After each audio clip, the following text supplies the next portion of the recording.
Israel और Hamas के बीच में जंग लगातार जारी। 12 दिन आज है और जंग लगातार अभी भी चल रही है। अब से करीब 12 घंटे पहले गाजा में बहुत बड़ी तबाही हुई है। गाजा की लाइफलाइन कहे जाने वाले 141 साल पुराने एक बड़े अस्पताल पर रॉकेट अटैक किया गया है, जिसमें 500 लोगों की जान चली गई। और साथ ही यह हमला तब हुआ जब अमेरिका के राष्ट्रपति बाइडेन आज इजरायल पहुंच रहे हैं और उनके दौरे से ऐन वक्त पहले अस्पताल पर भीषण हमला किया गया। और सवाल अब ये उठ रहे हैं कि आखिर ये नरसंहार किया किसने है। अस्पताल पर हमले से लगातार इजरायल इनकार कर रहा है और इस बीच इजरायल की सेना का दावा है कि उसके पास गाजा में हुई बातचीत का रिकॉर्ड मौजूद है, जिससे ये साबित होता है कि अस्पताल पर हमले के पीछे इस्लामिक जिहाद है। ये बड़ी खबर आईडीएफ की तरफ से कहा गया कि सीधे ये साफ हो जाता है जो सबूत उनके पास है उससे कि अस्पताल पर जो अटैक किया गया वो इस्लामिक जिहाद ने किया है। फिलिस्तीन इस्लामिक जिहाद सीधे आरोप आईडीएफ की तरफ से लगाया जा रहा है। जो मासूमों को निशाना बनाया गया अस्पताल में, इसके पीछे सीधे जिम्मेदार है इस्लामिक जिहाद। देखिए, आतंकियों की बातचीत का दावा करने के साथ ही आईडीएफ की ओर से एक वीडियो भी जारी किया गया कि इस्लामिक संगठन का हाथ है, आईडीएफ ये कह रहा है। और दावा ये किया जा रहा है कि इसके पीछे सीधे इस्लामिक जिहाद संगठन का ही हाथ है, और जिसके जरिए ये दावा किया गया कि हमले के पीछे फिलिस्तीन में बैठे हुए आतंकी हैं। और उस वीडियो में क्या दिख रहा है और क्या दावा किया गया है, ये जानने के लिए सीधे आपको ले चलते हैं मेरी सहयोगी पूजा के पास। पूजा, धन्यवाद दीपा। तो देखिए, ये जो वीडियो जो जारी किया गया उसमें क्या दावा किया गया वो समझाएंगे, लेकिन इस हमले को लेकर इजरायल और हमास ये दोनों ही एक दूसरे पर आरोप लगा रहे हैं। फिलिस्तीन ये कह रहा है कि हमला इजरायल ने मंगलवार शाम को करीब 7 बजे किया, जबकि इजरायल की तरफ से ठीक उसी वक्त का वीडियो जारी करके यह दावा किया गया कि इसके पीछे इस्लामी जिहाद का हाथ है, यानी कि इसके पीछे हमास का ही हाथ है। तो किस तरीके से देखिए, ये जो वीडियो है आईडीएफ की तरफ से जारी किया गया है, इस वीडियो के जरिए आप समझिए गाजा से इजरायल की तरफ रॉकेट दागे गए, ऐसा दावा आईडीएफ ने इस वीडियो के मुताबिक किया है।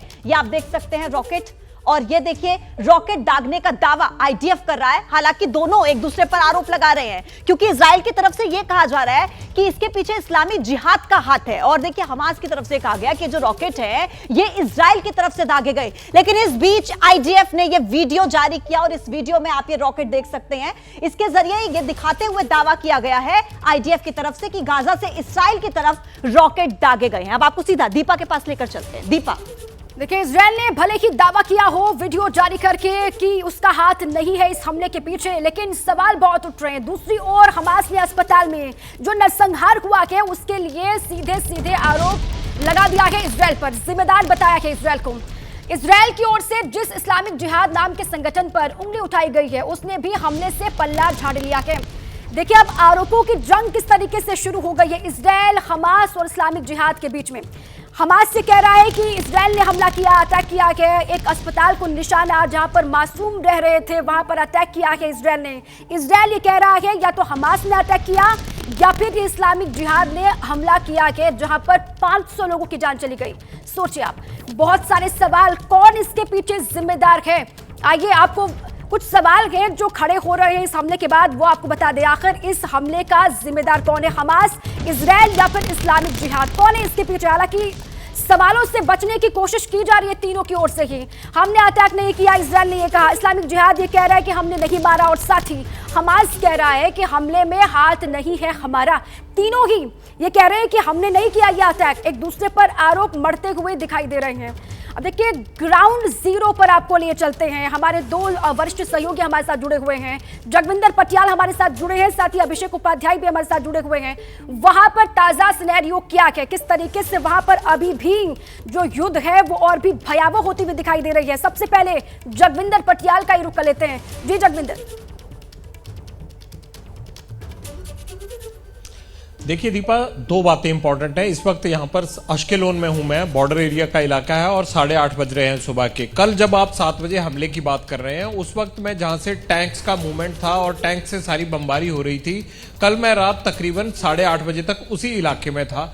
जाहिर सी बात है कि बमबारी तो हो रही थी, लेकिन क्या उसमें से वो बम भी निकले जो हॉस्पिटल में गिरे, और गाजा में सैकड़ों लोगों की बताया जा रहा है कि मौत हो गई है। पर ये 2 चिंताएं हम पहले दिन से ही अपने दर्शकों के सामने जाहिर कर रहे थे कि जो ग्राउंड ट्रूप ट्रूप्स की मूवमेंट नहीं हो रही है इजराइल की तरफ से गाजा में, उसकी दो वजह हैं। पहली है होस्टेजेस और दूसरी है हॉस्पिटल्स। और इन्हीं दोनों खतरों को देखते हुए जो हमने आशंका जताई थी वही बीती रात हो गया।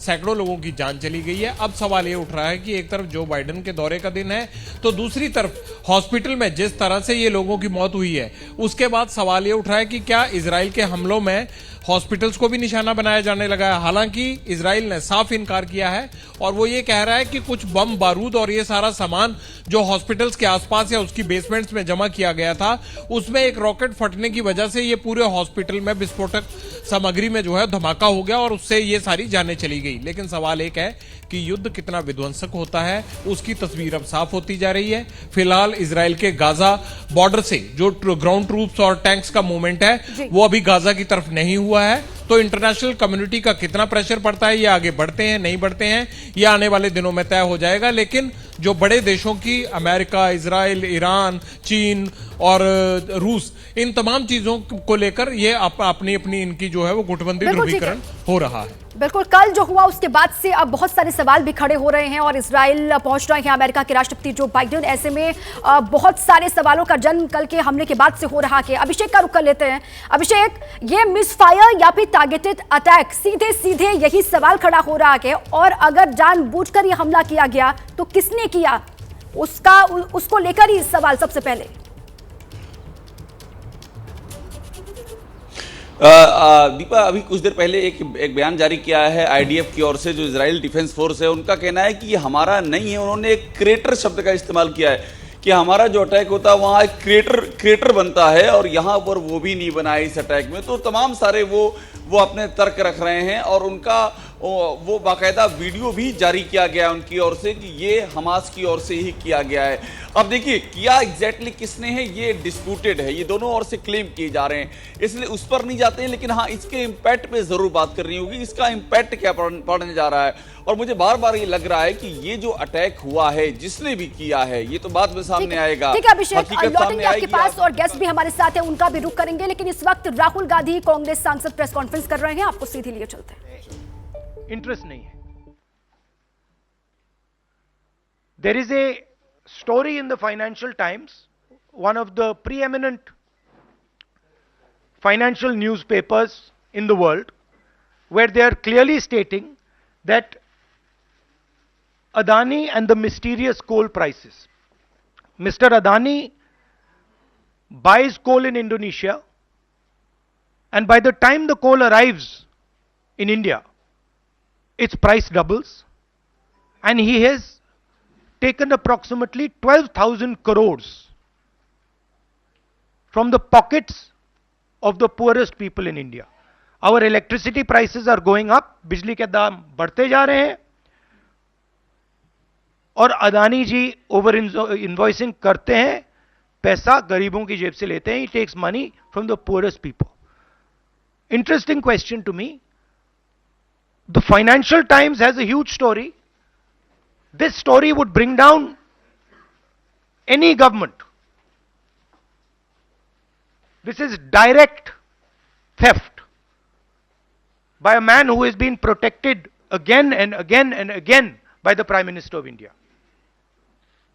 And the surprising thing is, not a single Indian newspaper is interested in picking up this story. Not a single media channel is interested in picking up this story. We are giving electricity subsidies in Karnataka, in Madhya Pradesh.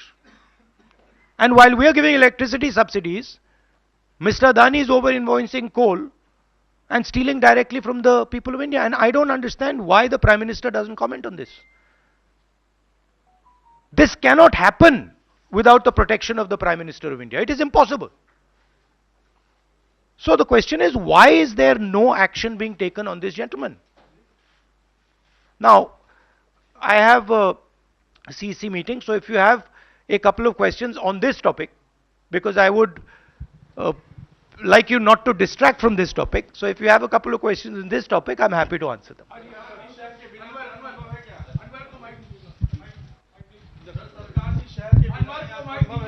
Hello, बिल्कुल नहीं हुई. हाँ. Sir, आप लगातार इस मुद्दे को उठा रहे हैं और इसमें रोज एक नई कहानी जुड़ जाती है हर हफ्ते 10 दिन पर. सेबी भी जांच कर रही है और आप लोग लगातार जेपीसी की मांग कर रहे हैं, तो आपको लगता है कि सेबी की जांच से कोई नतीजा निकलेगा या कुछ और आप जेपीसी से ही लगातार आप इसको जोर सेबी ने देंगे? सरकार को कहा कि हमें डॉक्यूमेंट्स नहीं मिल रहे हैं।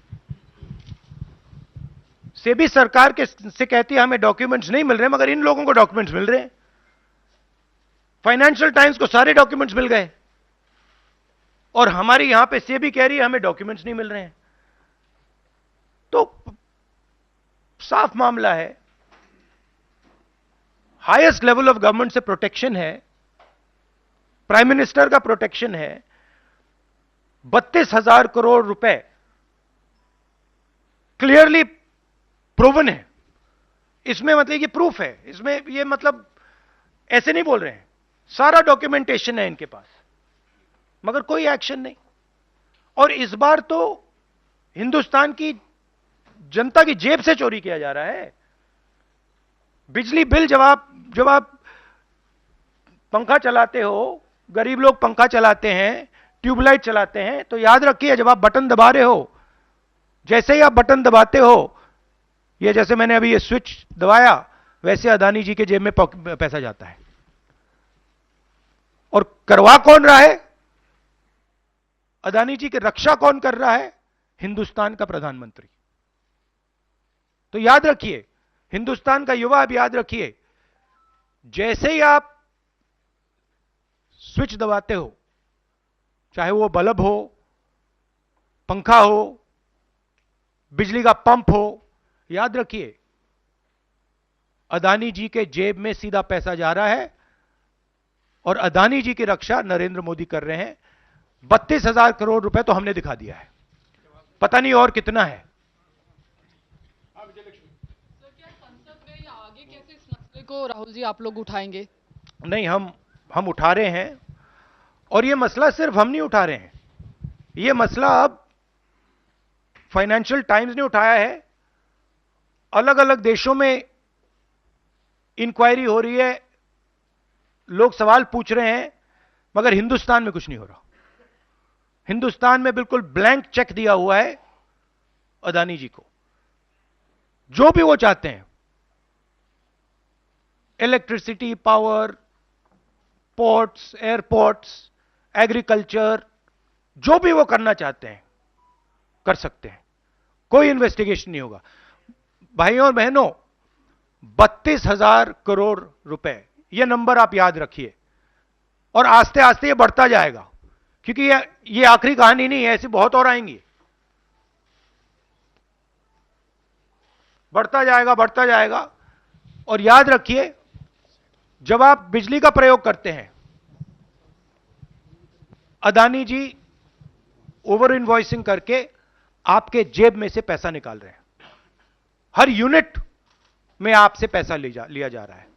हमास और इजराइल के बीच में जंग लगातार जारी है। बड़ी खबर इस वक्त आ रही है, उससे आपको रूबरू करवा दे। गाजा में लगातार इजराइल का हमला जारी है। आईडीएफ ने हमले का 2 और फुटेज जारी किया है, आतंकियों को मारने का दावा किया। देखिए, बड़ी खबर यह है कि आईडीएफ ने हमास के 2 और आतंकियों को मारने का दावा किया। अब तक 500 ठिकानों पर इजराइल का हमला देखा गया कि अलग अलग ठिकानों को चुन चुन करके तबाह किया जा रहा है इजराइल की तरफ से। बड़ी खबर इस वक्त है, गाजा में लगातार इजराइल का हमला जारी। ये तस्वीर आपको हम दिखा रहे हैं। आईडीएफ ने हमले का नया वीडियो जारी किया, वो आप देख रहे हैं इस वक्त, और ये दावा किया गया कि आईडीएफ की तरफ से कि हमने हमास के 2 और आतंकियों को मार दिया के मारने का दावा किया, और अब तक 5,000 ठिकानों पर इजराइल का हमला देखा गया कि अलग अलग हिस्से जहां पर लगातार हमले किए जा रहे हैं इजराइल की तरफ से।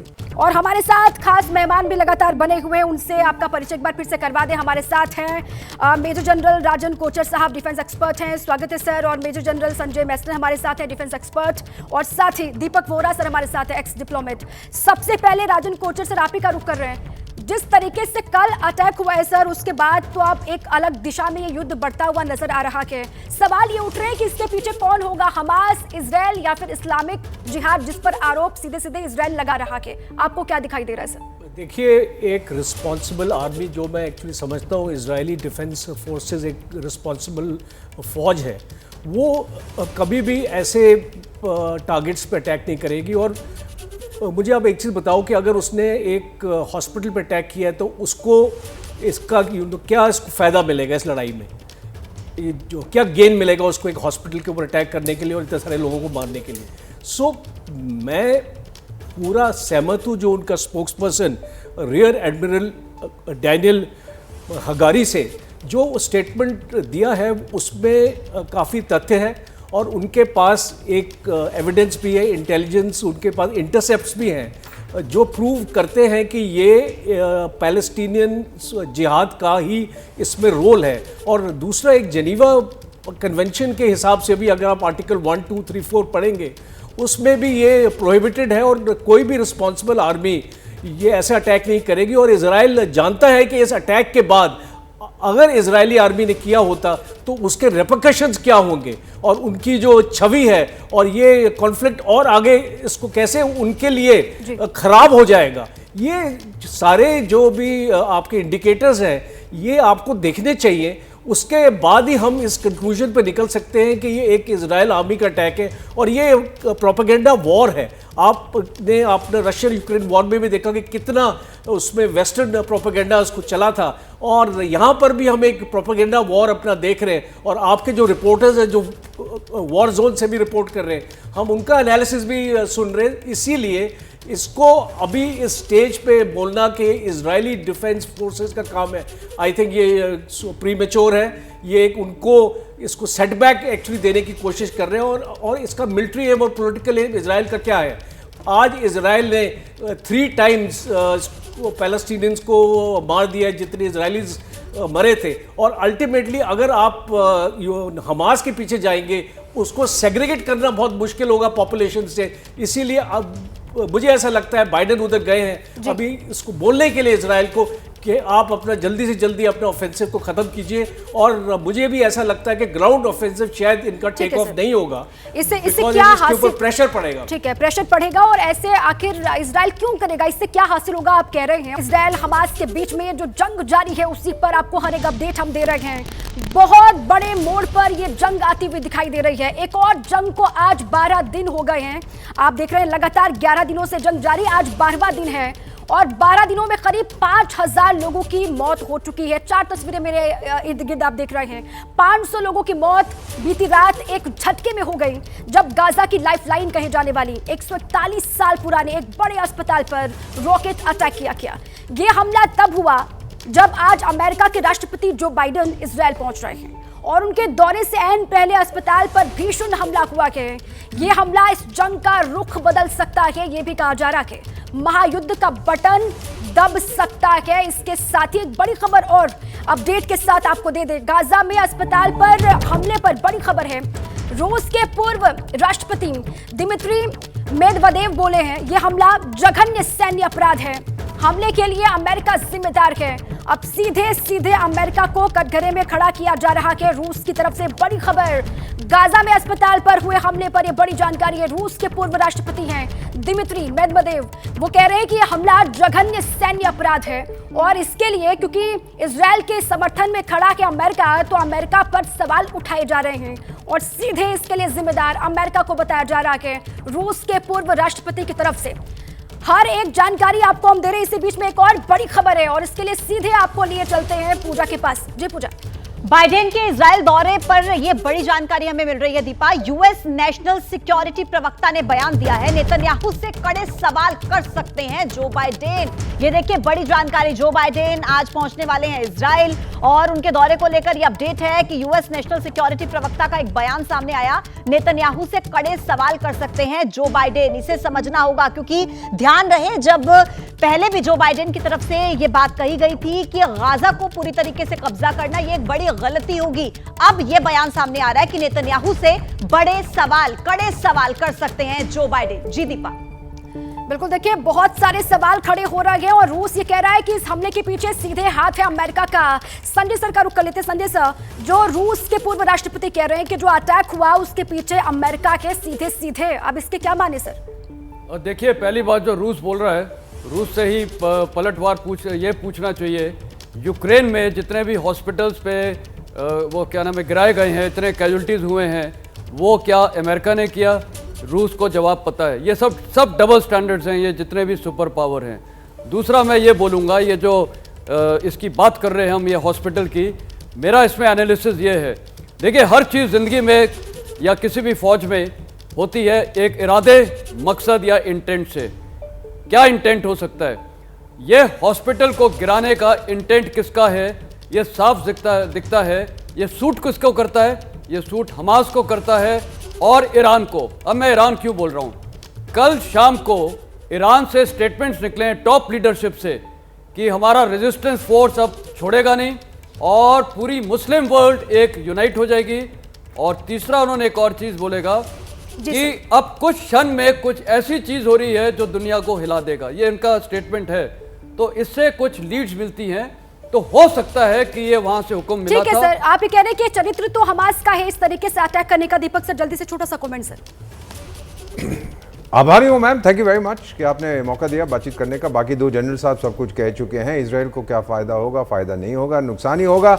और अगर इजराइल ने हमास का नाम नहीं लिया, उन्होंने इस्लामिक जिहाद का नाम लिया जो हमास की चाची है, और उसके साथ साथ और भी संगठन है, IS है, अलकायदा वैदा, सब बैठ के मिले हुए हैं, वो पीछे लगे हुए हैं इजराइल के। There is no advantage. दूसरा आपने कहा कि जो बाइडेन कठिन सवाल पूछेंगे और टाइगर कठिन ही जवाब तेरे को मिलेंगे, वो तो फ़ोन पे भी मिल सकते थे। ये दिल को बहलाने के लिए गालिब ख्याल अच्छा है। अमेरिका पूरी तरह से इजराइल के साथ है, कह चुके हैं जब तक अमेरिका है तब तक इजराइल है। Thank you very much. बिल्कुल ठीक है। एक दूसरे पर आरोपों की बौछार की जा रही है, हमास, इजराइल, इस्लामिक जिहाद। अब कौन इसके पीछे, किसने नरसंहार किया? बहुत सारे सवालों का जन्म इस अटैक के साथ ही हो जाता है। इजराइल हमास के बीच में जंग लगातार जारी है, 12वां दिन आज है। कल अस्पताल में जो अटैक हुआ है उसके बाद लगातार सवालों की बौछार भी हो रही है। हमास, इजराइल, इस्लामिक जिहाद को कटघरे में खड़ा किया जा रहा है।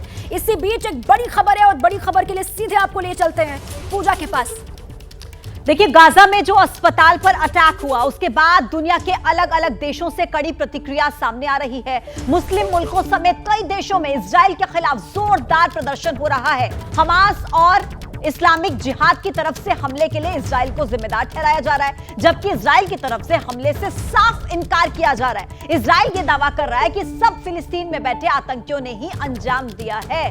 दुनिया के अलग अलग देशों में प्रतिक्रियाएं सामने आ रही हैं और दुनिया के अलग अलग देश किस तरीके से यहां पर रिएक्ट कर रहे हैं, कहां पर प्रदर्शन हो रहा है, उसकी तस्वीरें आप मेरे चारों तरफ देख सकते हैं। यरूशलेम की तस्वीर आप देखिए, वेस्ट बैंक में लोग किस तरीके से प्रदर्शन कर रहे हैं, लेबनान में देखिए किस तरीके से लोगों के मन में गुस्सा है। ये जो पूरी तस्वीर सामने आई अस्पताल में अटैक की, उसके बाद लोग अपने अपने तरीके से गुस्सा जाहिर कर रहे हैं। स्पेन की तस्वीर आप देख लीजिए। तो कुल मिलाकर दुनिया के अलग अलग देश जिस तरीके से प्रदर्शन जता रहे हैं और अलग अलग प्रतिक्रियाएं सबकी सामने आ रही हैं। अम्मान हो, इस्तांबुल हो, बेरूत, बगदाद, ट्यूनिस और बार्सिलोना तक यहां पर प्रदर्शन कर रहे हैं। लोगों के मन में गुस्सा है। अस्पताल पर अटैक हुआ है, 500 लोगों की मौत हो गई है, 300 से ज्यादा लोग घायल हैं और इसी का प्रदर्शन करते हुए दुनिया के अलग अलग देशों के लोग नजर आ रहे हैं। Deepa, over to you. देखिए, अलग अलग हिस्सों में किस तरीके से लगातार विरोध भी किए जा रहे हैं, प्रदर्शन हो रहा है, आवाज बुलंद की जा रही है। और जिस तरीके से कल अटैक हुआ, मासूमों की जान गई, 500 लोगों की जान गई है।